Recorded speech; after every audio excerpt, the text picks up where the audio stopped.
আমি একটু বলে নি। আচ্ছা, ওই যে ডক্টর মাননীয় মুখ্যমন্ত্রী মমতা বন্দ্যোপাধ্যায় যখন অক্সফোর্ডে ভাষণ দিচ্ছিলেন, সেই সময় যিনি অসভ্যতা করেন, যাদেরকে আপনারা কেউ কেউ বলছেন প্রশ্ন তুলছেন, কেউ কেউ বলছেন প্রতিবাদ করছেন, ভুল। কারণ সেদিন যা কর্মসূচি ছিল, অনুষ্ঠান সূচি ছিল, মমতা বন্দ্যোপাধ্যায় প্রথমে বলবেন, তারপর প্রশ্নোত্তর পর্ব, এবং মমতা বন্দ্যোপাধ্যায় যে কোনো প্রশ্নের উত্তর দেবেন। এই রজত শুভ্র বলে এই বিজেপির দালাল এজেন্টটা, এই লোকটা প্রশ্নোত্তর পর্বের জন্য ওয়েট করেনি। মুখ্যমন্ত্রী প্রস্তুত ছিলেন যে কোনো প্রশ্নের উত্তর দেওয়ার জন্য। যেটা করেছেন সেটা হচ্ছে, মমতা বন্দ্যোপাধ্যায় যখন বলছেন শুরুর স্পিচটা, সেই সময় যে 5-6 জন বাধা দিয়ে চিৎকার করে অসভ্যতা করা, তার মধ্যে এই লোকটা একজন। একে প্রশ্ন করা বলে না। প্রশ্নোত্তর পর্বে তো প্রশ্ন করবে। আপনি বলার শুরুতেই যদি কেউ বাধা দিয়ে গন্ডগোল করতে চায়, বিশৃঙ্খলা করতে চায়, আপনি প্রশ্ন করবেন? আপনার চ্যানেল অ্যালাউ করবে? আপনারা একটা টক শো শুরু করলেন, সঞ্চালক কথা বলা শুরু করতেই কোনো প্রতিনিধি, কোনো বক্তা চিৎকার চেঁচামেচি করতে শুরু করলেন। আরে, তার সময় আসতে দিতে হবে তো।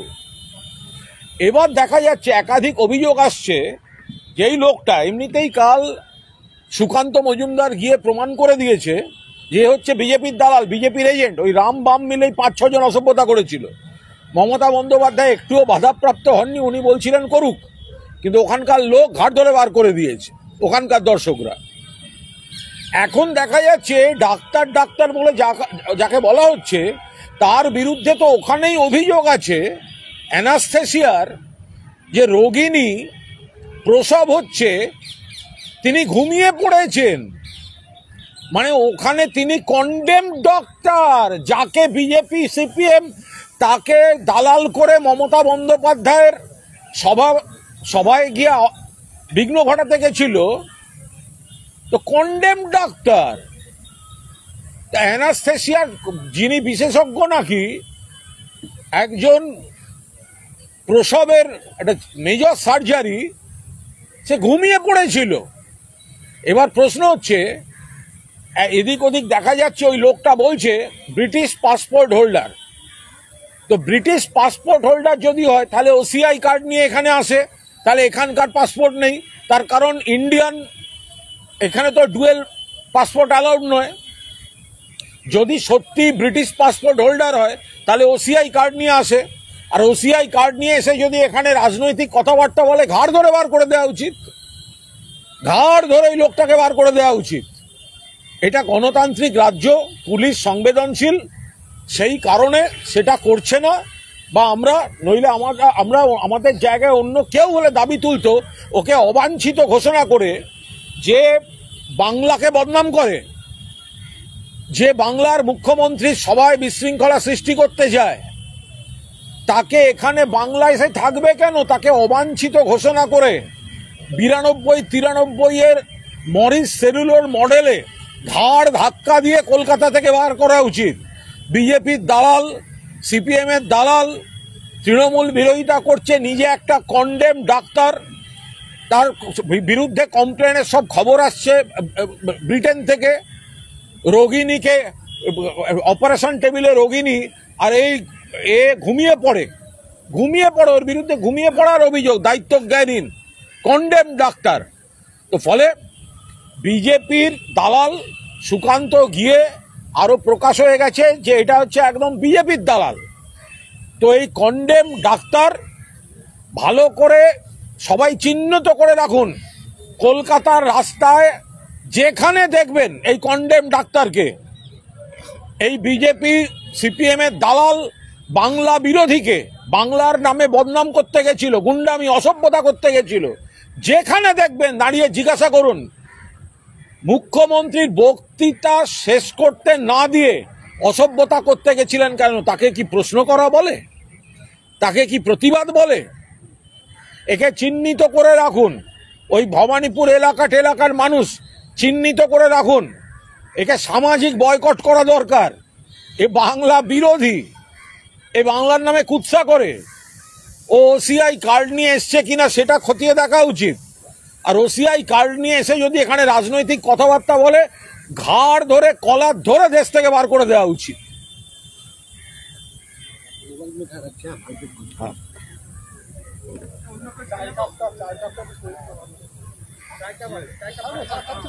চা থাক না, কি হবে, চায়ের উপর ওরকম করো না। বলছি দাদা, আমরা যেটা দেখলাম যে এই দীঘার মন্দিরের, জগন্নাথ মন্দিরের প্রসাদ সবার জায়গায় যাচ্ছে। কলকাতার মধ্যে বিশেষত ভবানীপুরেও আমরা দেখলাম 70 নম্বর ওয়ার্ড থেকে কাউন্সিলর বাড়ি বাড়ি গিয়ে সেটা দিচ্ছে, এবং সেটা কি প্রচার কৌশল? এবং সেটা না, এটা সব ব্যাপারটা প্রচার দেখবেন না। এটা যাদের জনসংযোগ আছে, তো তারা প্রসাদ, যদি জগন্নাথ দেবের প্রসাদ, দীঘার জগন্নাথ ধামের প্রসাদ, মানুষের অসীম ভক্তি কৌতূহল, সকলের তো সবসময় ওখানে যাওয়া সম্ভব হচ্ছে না। তো মাননীয় মুখ্যমন্ত্রী বলেছিলেন যে প্রসাদ বাড়ি বাড়ি পৌঁছে দেওয়া হবে।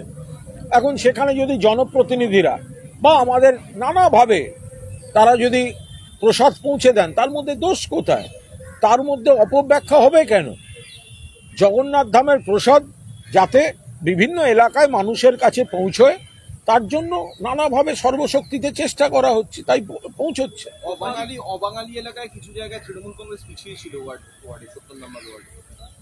আমরা ওইভাবে দেখছি না গোটা বিষয়টা, আমরা ওইভাবে দেখছি না। ওটা মানুষ বোঝেন, যত ভোট যাচ্ছে দেখবেন তৃণমূলের পার্সেন্টেজ অফ ভোটটা বাড়ছে। কারণ আগের নির্বাচনে হয়তো কেউ ভুল বুঝে অন্য জায়গায় ভোট দিয়েছিলেন, তারাও ক্রমশ অনুভব করছেন যে উন্নয়নটা মমতা বন্দ্যোপাধ্যায়ই করছেন। তো সেই কারণে প্রত্যেকটা নির্বাচনে তৃণমূল কংগ্রেসের পার্সেন্টেজ অফ ভোটটা বাড়ছে।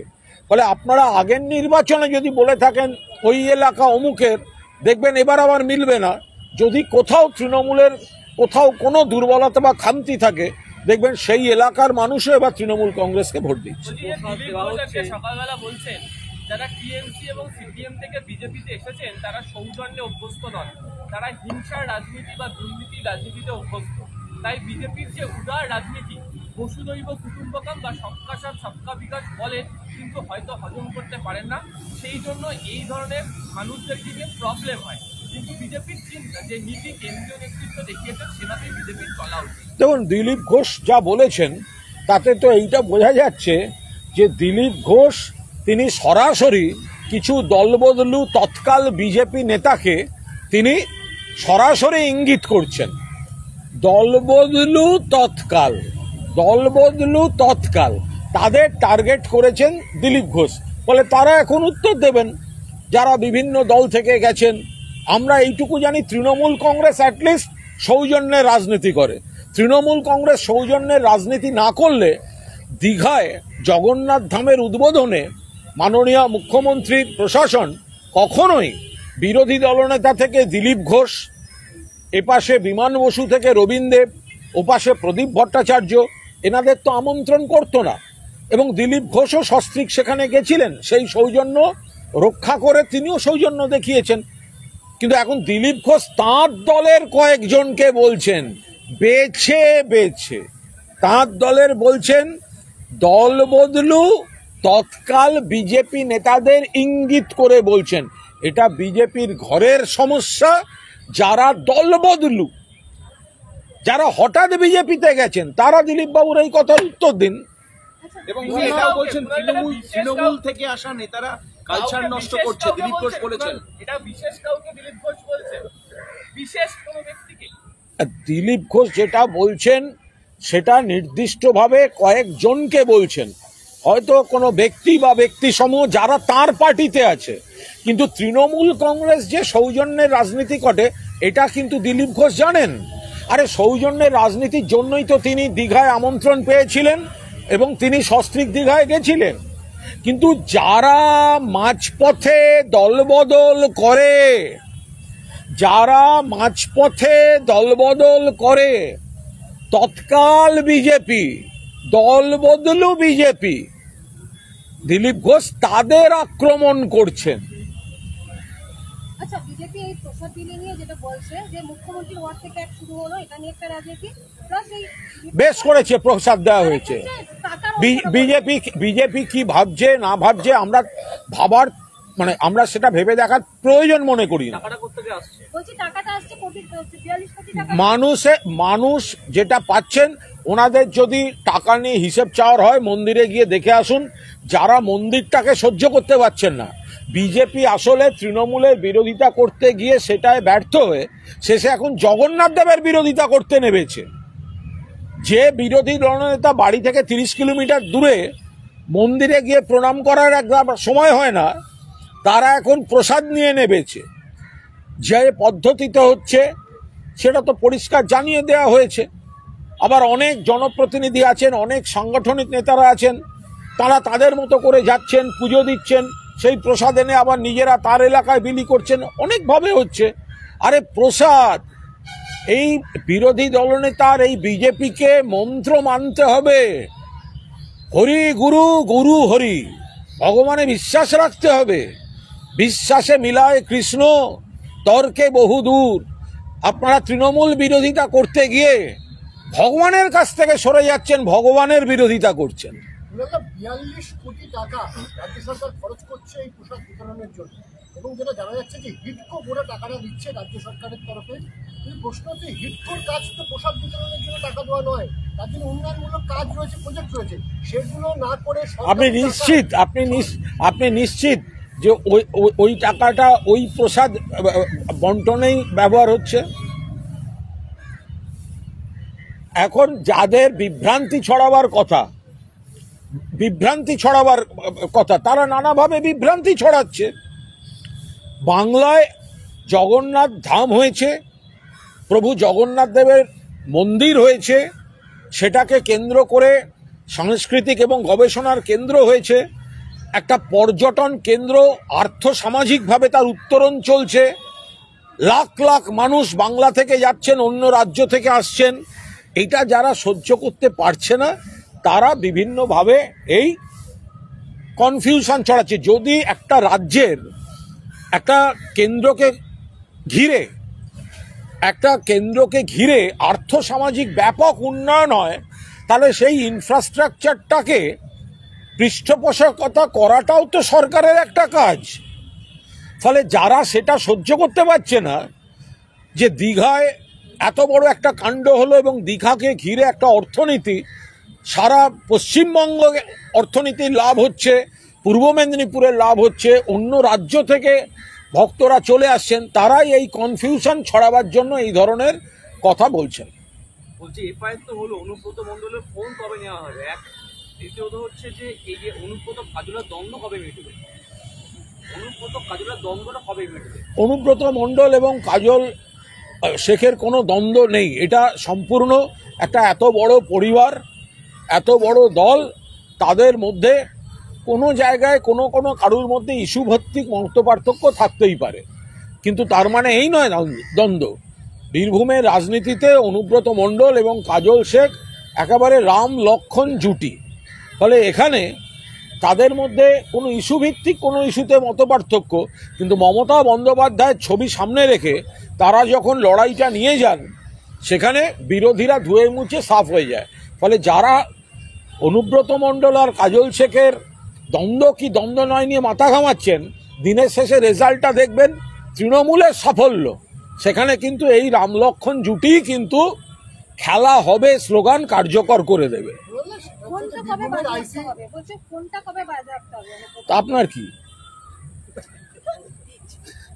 এবার ফোন, আচ্ছা যদি এই বলছে ফোন বাজেয়াপ্ত করতে হবে, কি এটা কি তদন্তটাও ঠিক করে দেবে? ফোনটা কি কারণে বাজেয়াপ্ত করতে হয়? তদন্তের জন্য।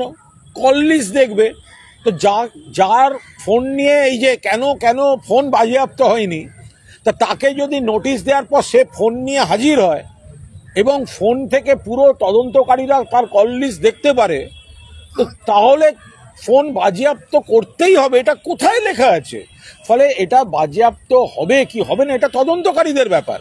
কিন্তু এই বিরোধীরা যেটা বলছেন কেন বাজেয়াপ্ত করা হবে না, আরে যদি ফোনটা তদন্তের জন্য তারা হাতে পেয়ে যান, যার বিরুদ্ধে অভিযোগ তিনি যদি কোঅপারেট করেন তো তাহলে বাজেয়াপ্ত করতেই হবে, সেটা কোথায় লেখা আছে? আর যদি আপত্তি থাকে তাহলে কোর্টে বিচারককে বলবেন, কোনো জায়গায় কোনো যদি ত্রুটি থাকে সে কোর্ট বুঝবে। আচ্ছা শুনুন না, আপনি বলছিলেন যে অনুব্রত মণ্ডল এবং কাজল শেখ রামলক্ষণ জুটি মমতা বন্দ্যোপাধ্যায়ের নিয়ে প্রচার করেন, দলকে একসঙ্গে রাখেন। তাহলে আজকে কোর কমিটির বৈঠক হওয়ার কথা ছিল সিউড়িতে, সেটা অনুব্রত মণ্ডল বলছিলেন। ওগুলো কোনো ব্যাপারই না। ও কখন কোথায় হচ্ছে, কে কোথায় বসছে, কখনো এ বলে দাদা তোমার কাছে যাচ্ছি, ও বলে ভাই আমি তোমার কাছে আসছি, এসব নিয়ে মাথা ঘামাবেন না, এগুলোর সঙ্গে বাস্তবের কোনো সম্পর্ক বলছি নেই। যে আজকে কোর কমিটির মিটিং এ দেখা যাচ্ছে যে অনুব্রত এবং কাজলকে পাশাপাশি বসতে দেওয়া হচ্ছে। রামলক্ষণ প্রমাণ করতে চাইছে তৃণমূল। না না, এটা তো রাম লক্ষণই, এটা এত বড় পরিবার, প্রত্যেকটা বাড়িতে দেখবেন পরিবারে কারুর না কারুর সঙ্গে মতপার্থক্য হতে পারে, ক্লাবে হতে পারে, পাড়ায় হতে পারে, অফিসে হতে পারে, কর্মক্ষেত্রে হতে পারে, খেলোয়াড়দের মধ্যে টিমে হয়। তো সেখানে কোনো ইস্যুতে যদি অনুব্রত মণ্ডল এবং কাজল শেখের কোনো বিষয়ে কোনো মতপার্থক্য থেকে থাকে তো এইটাকে নিয়ে মাথা ঘামাবার কোনো কারণ নেই। তারা দুজনেই মমতা বন্দ্যোপাধ্যায়ের সৈনিক, আর তারা যখন তৃণমূলের হয়ে ময়দানে নামেন তখন বিরোধীরা ধুয়ে মুছে সাফ হয়ে যায়। ফলে অনুব্রত মণ্ডল এবং কাজল শেখ রাম লক্ষণ। বীরভূমের যে আইসিকে তিনি অপমান করেছেন অনুব্রত মণ্ডল, তার বিরুদ্ধে পুলিশ এখনো পর্যন্ত সেরকম কোনো কড়া পদক্ষেপ নেয়নি। অথচ দেখা যাচ্ছে যে গতকালই সিউড়ি ব্লকের তৃণমূলের ব্লক সভাপতি তিনিও থানার আইসি, সিউড়ি থানার আইসিকে ফোন করে অকথ্য ভাষায় গালিগালাজ করছেন। বিষয়টা হচ্ছে এই প্রবণতা তো বেড়েই চলেছে, আমরা কোথায়? না, শুধু অনুব্রত মণ্ডল তো 4 ঘন্টার মধ্যে ক্ষমা চেয়ে নিয়েছেন। তৃণমূল একমাত্র দল খারাপ কথা বললে ক্ষমা চাওয়ার নির্দেশ দেয় এবং ক্ষমা চাওয়া হয়। যখন বিরোধী দলনেতা বলেন শিখ অফিসারকে খালিস্তানি, যখন বীরবা হাঁসদাকে বলেন আমার জুতার নিচে থাকে, তো তখন তো কেউ ক্ষমাও চায় না। আর আপনারাও আপনাদের লাইব্রেরি থেকে আপনাদের সেই ফুটেজটা আর দেখান না। তৃণমূলের কেউ কিছু বলল সঙ্গে সঙ্গে আর্কাইভ থেকে ফুটেজ, এত সালের এত মাসে এই কথা। আপনি সব কটা চ্যানেলকে দেখুন যে অনুব্রত মণ্ডল নিয়ে এত কথা, কিন্তু শুভেন্দু অধিকারী যখন বীরবাহু হাঁসদাকে বলছে আমার জুতার নিচে থাকে তখন আর আর্কাইভ থেকে ফুটেজ বেরোয় না। তো এবং কেউ ক্ষমাও চায়নি। এখানে অনুব্রত মণ্ডলকে দল নির্দেশ দিয়েছে ক্ষমা চাওয়ার, তিনি ক্ষমা চেয়েছেন। সেটা লিগালি কোন সেকশনে পড়ে, কোন ক্লজে পড়ে, সেগুলো পুলিশ দেখছে।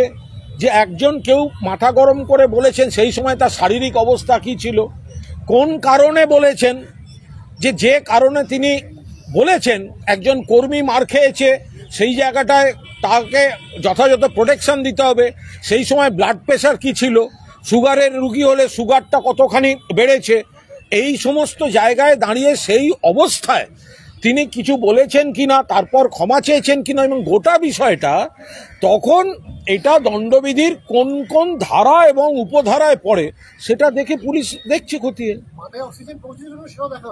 দেখুন, একজন যখন কোনো একটা, অনুব্রত মণ্ডল কোন সময় বলেছিলেন তার একজন ওয়ার্কার মার খেয়ে হসপিটালে, তখন তো অনুব্রত মণ্ডলকেই সামলাতে হয়, এবং সেই জায়গায় অভিযোগ ছিল যে যথাযথভাবে পুলিশ ব্যবস্থা নেয়নি।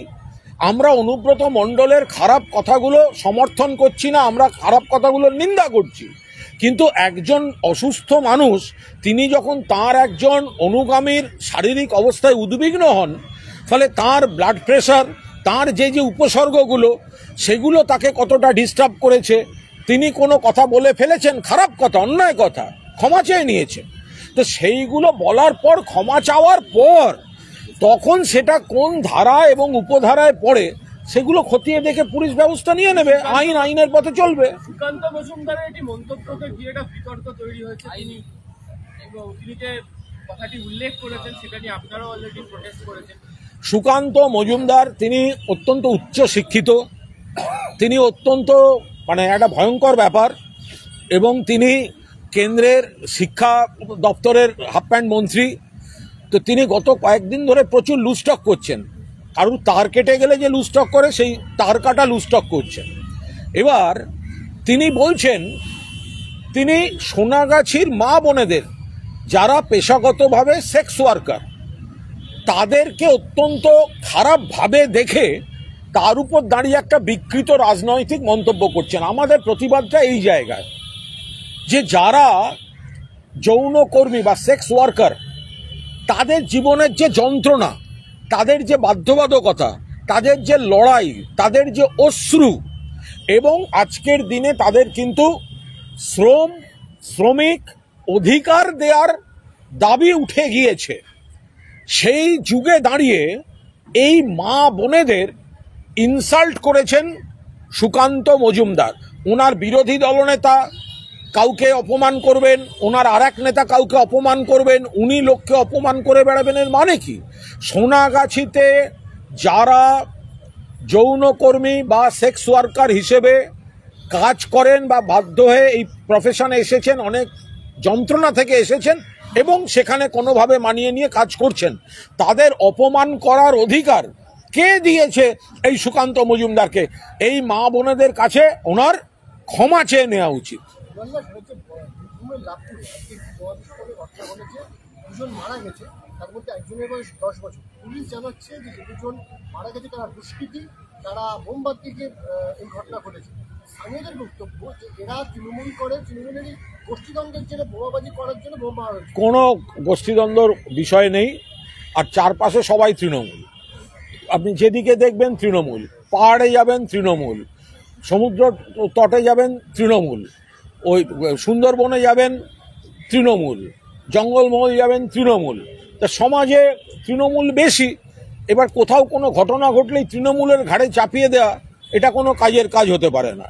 ফলে এগুলো পুলিশ তদন্ত করছে। কোনো দুষ্কৃতী অতীতে দেখা গেছে বিজেপি বা এদের সঙ্গে ছিল, অন্য জায়গা থেকে অন্য রাজ্য থেকে ঢোকে বা বোমার মশলা আনে, পুলিশ অনেক আটকাচ্ছে। তার মধ্যে এই অঘটন ঘটেছে, পুলিশ তদন্ত করছে, তৃণমূলের নাম জড়াবে কেন? গতকাল সুকান্ত মজুমদারকে পুলিশ আটকেছে কালীঘাটে এবং গণতান্ত্রিক আন্দোলন বেশ করেছে। বাধা দিচ্ছে সিপিএম বিজেপি বলছে। কোন গণতান্ত্রিক আন্দোলন? প্রতিবাদ হবে বিজেপি তরফ থেকে। ও বিজেপির আবার জেলা সংগঠন, গরুর গাড়ির হেডলাইট। হ্যাঁ আচ্ছা, পুলিশ নিয়ে একটা প্রশ্ন তারা আছে। বলতে দাও, হ্যাঁ, পুলিশ বাধা দিচ্ছে যে বলছে কেন কোথায় পুজো বাধা দিচ্ছে? উনি ওনার দলের একটা এজেন্ট, একটা দালালের কাছে যাচ্ছিলেন, ওই জায়গাটা আরো কোনো প্লট হতে পারত। যে ব্যক্তি, যে তথাকথিত ডাক্তার, যে ব্রিটেনে একজন রোগিণীকে অপারেশন চলাকালীন নিজে অ্যানাস্থেসিয়া দিয়ে ঘুমিয়ে পড়ে, একটা কন্ডেম ডাক্তার, যে মুখ্যমন্ত্রী গেলে সে প্রশ্নোত্তর পর্ব আসার আগেই অসভ্যতা করে, তো তাকে দিয়ে কোনো প্লট করতে যাচ্ছেন কিনা তো কে জানবে? পুলিশ তার কাজ করেছে, পুলিশ তার কাজ করেছে, তো সেখানে উনি গেছিলেনই বা কেন, কি করতে? একটা কন্ডেম ডাক্তার, একটা কন্ডেম ডাক্তারের কাছে সুকান্ত গেছে কেন? এটা আমায় বোঝান তো।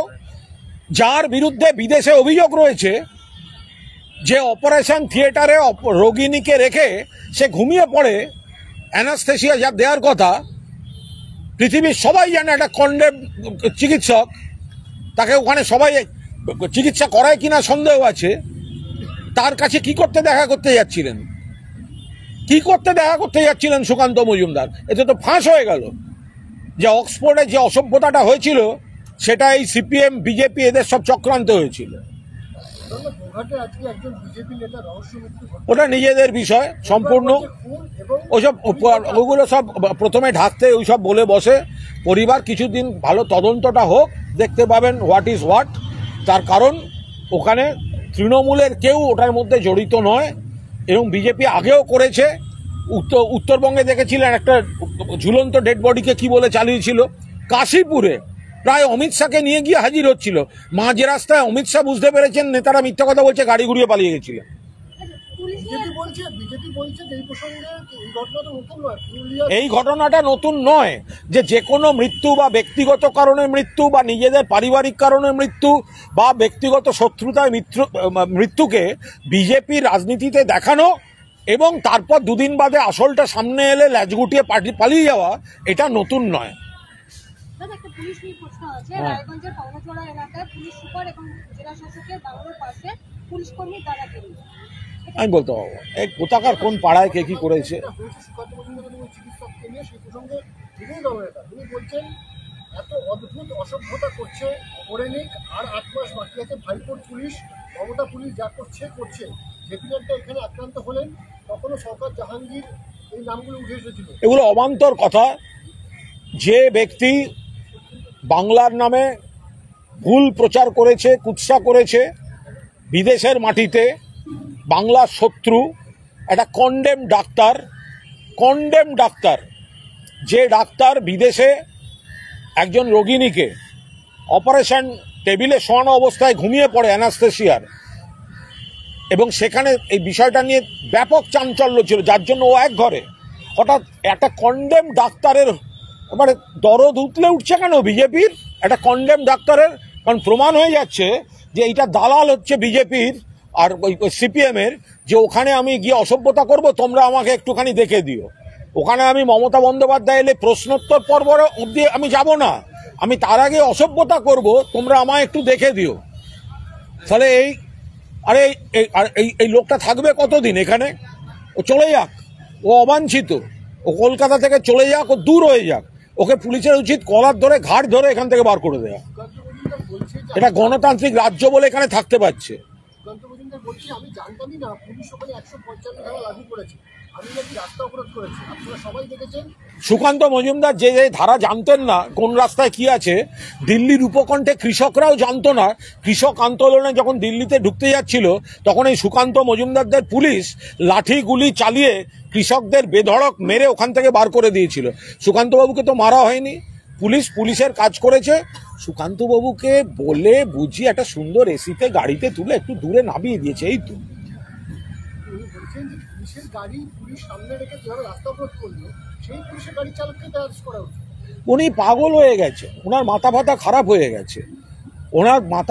হয়ে গেছে, এক দিলীপ ঘোষকে সামলাতে পারছে না, ও সামলাতে যাবে ও গোটা রাজ্যের সংগঠন। আগে দিলীপ ঘোষকে সামলা, পরে ভাববি বাংলা। যে রাজ্যের তরফে যে অযোগ্যদের তালিকা দেওয়া হয়নি, শুভেন্দু অধিকারী বলছেন যোগ্য অযোগ্যদের মধ্যে বিভাজন তৈরি করছেন মমতা বন্দ্যোপাধ্যায়, তিনি খাতা দিচ্ছেন এবং সেটাও পরিষ্কার কথা হচ্ছে, এই যে 26,000-এর চাকরি সুপ্রিম কোর্টের রায় চলে গেল, কেউ এটা মানবেন যে 26,000-ই অন্যায় করেছে? এটা হতে পারে কখনো? সিপিএমের যে আইনজীবীরা বললেন গোটা প্যানেল বাতিল করতে হবে, ত্রিপুরায় যখন 10,323 জনের প্যানেল নিয়ে মামলা হয়েছিল, এরাই গিয়ে সুপ্রিম কোর্টে বলেছিল কয়েকজনের ভুলের জন্য বা অনিয়মের জন্য গোটা প্যানেল বাতিল হতে পারে না। সেই আইনজীবীরা এখন দ্বিচারিতা করছে, বুঝুন। ফলে এই পরিস্থিতিতে দাঁড়িয়ে মমতা বন্দ্যোপাধ্যায় এই পরিবারগুলির পাশে থাকার চেষ্টা করেছেন। একদিকে রিভিউ পিটিশন, অন্যদিকে পরীক্ষা প্রসেস, এবং বাকিদের একটা ইন্টারিম রিলিফ, সেটাও এরা দিতে দেবে না। আমরা তো সেই জন্যই বলছি, বন্ধু কারা চিনে নিন। মমতা বন্দ্যোপাধ্যায় চাকরি দিতে চাইছেন, কোর্টের চাকরি যাওয়ার রায়ের বিরুদ্ধে অ্যাপিল করতে চাইছেন, ইন্টারিম রিলিফ দিতে চাইছেন, আর এরা চাকরি খেতে চাইছে, রিলিফ বন্ধ করতে চাইছে। গতকাল যাদবপুর বিশ্ববিদ্যালয়ের পুরনো নিয়ম মেনে ভর্তির বিজ্ঞপ্তি বলতে পারবো না, জানি না। Thank you.